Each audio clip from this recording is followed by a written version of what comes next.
Hey demons, it's me again, ya boy. There's no hate like Christian love, is there not? I don't know what's up with you in this Christian Sharia law you're trying to push, but it's not the flex you think it is, because all of that shit ties into white supremacy. Trying to control women's bodies, being anti-immigration and all that shit. All that ties into that ethno-state, white supremacy shit. And it's up to you to realize, as somebody who is a self-proclaimed debater based on a previous video that I saw of yours, that you are debating against your own interests.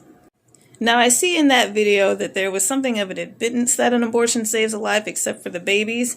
So, really quick science lesson, a baby is already born. As a matter of fact, a baby is not a newborn, like everybody tries to use baby as an all-encompassing term. No, baby is a phase, and baby is like 3 or 4 months after the person is already born into the world. So actually, abortion does not affect babies, because babies are already 3 months into their own autonomous existence, where they're not still up here in this area connected to the other person. And abortions do save lives. I'm glad we both agree on that, because abortion saves the lives of the person who is already existing and is already living a productive life, contributing to the rest of society, versus whatever potential is being put into this baby that people keep referring to. My question is, why is potential more important than the person who is already productive? For me, in my opinion, it's the sick obsession with wanting to constantly impress on people and constantly being given the opportunity to impress on developmental stages, rather than dealing with a person that has already developed their autonomy, their thoughts. And also, it is a denial of how people continue to change and grow with information and experiences throughout their lives. Technically, people never leave an impressionable stage because they continue to learn, but it's those formative years that are really important, the formative years that really are under attack.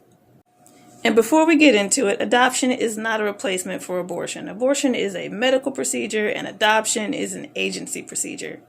This current assault on reproductive rights is fueled by politicians and even a Supreme Court justice that has their hands directly in the money in adoption. So forcing working class poor people to have babies so they can basically sell them out to rich people is human trafficking.